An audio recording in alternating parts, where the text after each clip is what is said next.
So yeah, okay. Last week, I don't know if you watched last week's little lecture committee meeting thing, but we covered restriction digests. I tried my best explaining it, even though I'm not a professor. Anyways, restriction enzymes are used to cut plasmid DNA. It's how we remove certain parts from certain plasmids and get them into a form where we can start putting them together. And to do this, we use 4 different types of restriction enzymes, which are found in the iGEM registry, called EcoR1, XPA1, SPE1, and PST1. We have all of these enzymes except SPE1. We're out of that right now. I still need to order it. There are other enzymes you can use, but these are the easiest to use considering that all iGEM plasmid backbones come with the sites used to match and cut. Restriction ends, after you cut, you're going to be forming a restriction end within the plasmid. These can either be, at least in iGEM, can be blunt ends or sticky ends. We predominantly use sticky ends because when you cut, it leaves an overhang of nucleotides where you can match one part that was cut with the said restriction enzymes to another part that was cut. And the nucleotides match up because it's just a site, it duplicates it. Blunt ends are cut vertically, so there's no overhangs. We don't really use those, although they can technically still combine together when ligase, when you mix with ligase into the solution. It is very, very inefficient to do so because the likelihood that the DNA are just going to run into each other head on is very unlikely in the kinematic level. So we want these sticky ends because it gives like a positive gives free energy to get those moving, or a negative to move those forward. So it's automatic when it happens. So yeah, the final thing I want you to take from last week is, so when you're cutting parts, you have to be or have a lot of foresight on what enzymes you're going to use. So if you want a part that's upstream from another part, so when it's getting transcripted and translated, if you want it to be translated and transcripted first, you're going to have a prefix. It's going to be the prefix part. And in order to get that, when you're ligating them together in the right position, you want to use EcoR1 and SPE1 for the prefix part. Likewise, for the suffix part, the part that's downstream, so say you have a promoter, that's your prefix part, you want a coding sequence that makes some sort of chemical after that, that would be your suffix part. And in order to cut that so you can attach them together later on, you're going to want to use XPA1 and PST1 enzyme. I'll be going more into this next week after we get over gel electrophoresis in the 3A assembly section, because that's predominantly what this is preparing for that whole step where you start ligating them together. So we'll worry about that more next week. Okay, so I want to touch on gel electrophoresis now. Pretty much gel electrophoresis is the process of separating your cut DNA into different bands using electricity. These said bands have different base lengths. So when they're going through your agarose gel, which is your matrix, you put the DNA in, and when the electricity pulls on that DNA, the parts have to go through the matrix. They have to go through the gel. Now, gels aren't perfectly, not perfectly crystalline. They're somewhat amorphous and somewhat crystalline. So when these parts are going through the gel, they'll get stuck on some of the molecules. And the longer the part is, the more likely that's going to happen. Because of that, the small parts go faster through the gel and the long parts go slower. You can see this here. So the longer the base pair size, the less far it goes. So it's back at the very beginning, and the shorter it is, it goes farther down the gel. Okay, so this is a diagram of the gel electrophoresis chamber, the type of equipment that you'd be using when you're doing this protocol. And it's mainly split into these 4 steps. So at the very beginning, you're going to be preparing your gel, so putting it in a mold, mixing up the solution of agarose and buffer in order to make the gel, and casting it. Next, you load the DNA into these sample wells. In this first step, you'll be putting a comb, it's just like a hair comb, into the gel, and that creates these little holes to load your DNA. And the reason why these holes are there is so you can get the DNA nice and snug inside the gel, so when it gets pulled, it can actually go through it and not float over the top, because you won't be able to read it if it flows over the top. Likewise, if you push too hard and you break through the bottom, you're going to have the same problem. After you load the DNA, so you're going to have your ladder, I'll go into that later, into one of these and your other parts into these, you actually run the gel. So you get your electrodes, you attach them, hook it up to a power supply, runs 100 to 150 volt current through the electro solution. So the current runs from negative to positive, of course, and because of that, the DNA gets pulled into the positive direction. After you run the gel, the DNA is going to be separated, and because of that, you can now remove the gel from the canister, and you can put it on a UV light emitter. And due to the ethidium bromide that you added to the gel, the DNA, along with the dye it was mixed with, is going to show up on the UV light, so you can see it and you can compare it to the ladder. Now, typically when you're using UV light, you want to be somewhat careful because it can damage your eyes. So we have a covering for the UV light emitter. It just has a camera on it. You view it through a camera. Okay, now I'm going to go through each of these steps individually, just to kind of hammer it home of what you should do. So the first one's making the gel. You'll find these steps in much more detail in the lab manual, where it actually gives you the concentrations and the volumes of what you're needing, including like how many grams of agarose you actually need. But in general, you're going to need 4 things for the first step: your gel electrophoresis chassis, so the container that you plug the electrodes into, and that comes with a gel mold and a cone that you can use. We have these as sets of kits. I think right now we're missing a few screws for the main one that we use, but we have tons of kits, so you just need to find the screws, and after that you're set. You also need agarose powder to make the gel. You need some sort of Pyrex glassware in order to mix the gel and microwave it. I forgot to add, you need TAE buffer here. It's a type of buffer that we have. You don't use water because water is not a high enough conductor when you put it in the gel electrophoresis. So TAE buffer helps, 1, conduct electricity, and 2, keep the DNA safe because it's made to be stored with DNA. So first off, you're going to get your Pyrex container and you mix it with the TAE buffer and the agarose powder in the Pyrex container. You take this after it's just shucking around a little bit. You put it in the microwave, and you microwave it, I would say, on 20-second intervals. So 20 seconds, take it out, shake it a little bit, put it back in another 20 seconds. And you do this until it is clear. So when you first mix this up, it's going to be pretty cloudy. It's going to look like the light's being refracted through. It's going to look all funky.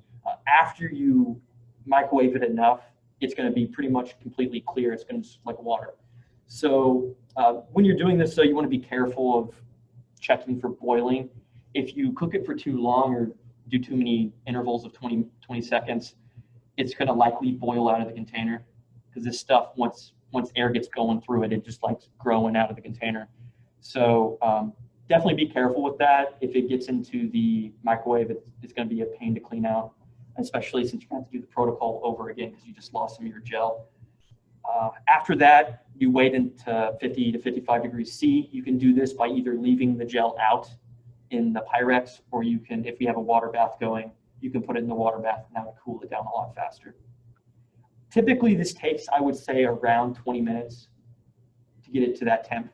And after it gets to that temp, you add 2 to 5 microliters of ethidium bromide to it, that dye that we use. I typically use 3 to 3.5. I just average it out. You can use your own judgment to determine how much you want. It doesn't really matter that much. After you let that cool, I like to wait after I add the ethidium bromide till it's a little bit solid. You add it to the gel mold or casting tray that comes with the gel electrophoresis kit. You let it sit there until it's dry, until it's solid, and then you're pretty much done. Make sure you just add the comb to it before it solidifies, though, because we need those holes in order to load the DNA.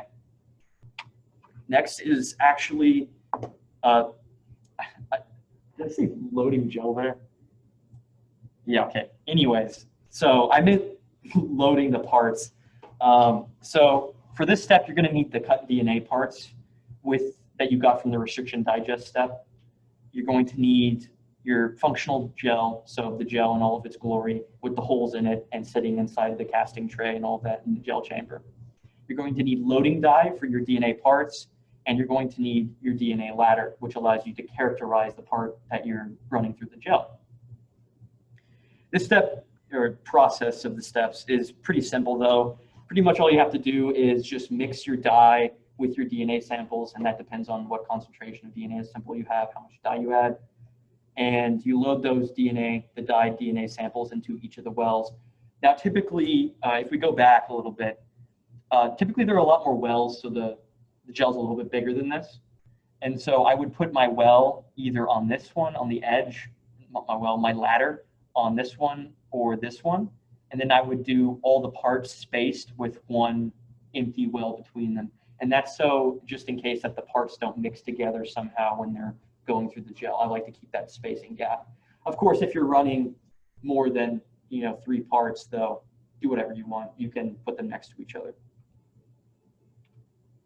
Okay, so yeah, at this point, you've loaded the dyed DNA samples into the wells, and you have your ladder on somewhere on the outside where you can compare all the other pieces. After that, you run the gels, and to do this, you're going to need the power supply and your loaded gel cask within the gel chamber, and you're also going to need time. So this step is the most time-consuming out of all of this. I would say it takes around 30 to 45 minutes, though it really just depends on your judgment of how far you want to run the gel. Do you have to stay there the whole time? No, you don't. Just set a timer on your phone Okay. and come back. Though I recommend coming at least in intervals of 20 minutes, because just to check, this is a picture of a gel I ran. When you're running the gel, the dye that you used for the DNA, including the dye that's already preset in the ladder, it's going to have 2 different types of bands, a purple band and a blue band. You probably can't, let me actually turn off the lights. I should have done that to begin with. You can probably barely see the blue bands. It should be like right around there, but you can kind of see the purple band. So I recommend stopping, turning it off when the purple band gets right around the halfway to 3/4 mark. It really just depends on actually a lot of factors, but one of them is how small the DNA is and what your concentration of gel is. So if you're slightly off in your concentration of agarose, then of course the DNA is going to run through the gel a lot faster. And because of that, I think it was the second time I ran a gel. I showed this a few weeks ago, but some of the ladder itself ran off the end. And if that happens, you can't use it, right? You can't extract it from the gel. So yeah, just use your judgment here. Wait until the purple line is, or the purple dye is right around the halfway to 3/4 mark, and then just stop it after that. But that's a little bit before or after the fact. So first, after you have your gel and you have your power supply, you connect the electrodes, the black to black, red to red. Make sure that your wells are on the black side, because if not, they'll just run off the end. They'll go the reverse direction. An easy phrase to use for this scenario is the DNA runs to red. So it just goes towards the positive electrode. So after that, you run it for 30 to 45 minutes, 100 to 150 volts. The power supply that we have should already be set to that, so you pretty much just have to turn it on. There's an on switch. Yeah, and at the end, purple band should be like right around there. Okay, the final step is diagnosing this, because what's really the point of running the gel if you don't look at it? So for this, you need your finished gel that you're going to extract from the chamber. I recommend using gloves for this, because if you don't use gloves, you're going to get the ethidium bromide all over your hands. You can put that in a container or just move it directly to the UV illuminator if you need to. You're also going to need, the UV light platform, the illuminator, and some sort of camera to take a picture. Because we're using UV light, don't use your phone. Use the light, the ethidium bromide filter that they have. We have one in Shrink 128, so the microbiology lab. When we're running gels, we use the illuminators in there. And luckily, it's already all set up for us. So pretty much, you throw the gel on, you put the light on it, you turn it on, or put the camera on it, you turn the light on. Be really quick when you're turning the light on, because if you leave it on too long, it could, break down the DNA. UV light's very harmful for, including just regular light is very harmful for DNA. So yeah, turn it on for a few seconds, take that picture quick, turn it off, and then you're pretty much done.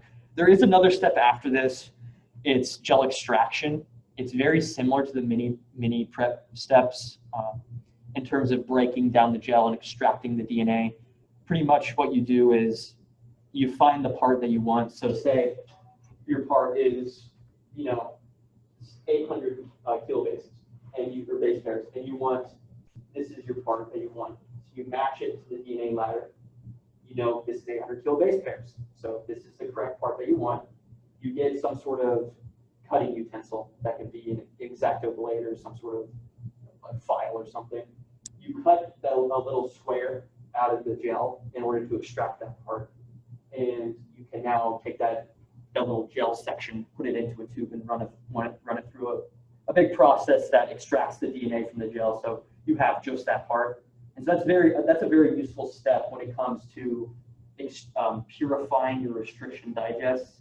Because when you're digesting these parts, you have your part, but you also have the backbone that's still left in there and other miscellaneous genes that it may have cut off when the digest was going all willy-nilly. So you want only the part that you're looking for. And so cutting it out is useful in that scenario. We'll worry about that more when your mini projects come, because we'll be doing that in the mini project. But for right now, we're using these as a diagnostic tool mainly. So we know if the restriction digest is being digested properly. Okay, so that's it for gel electrophoresis. Next week, we're going to be going over ligations, ligase, the enzyme that you use for ligations, and 3A assembly, which is the standard assembly protocol that iGEM uses. And what ligations are is just combining your cut parts into a multifunctional composite part that does whatever you want.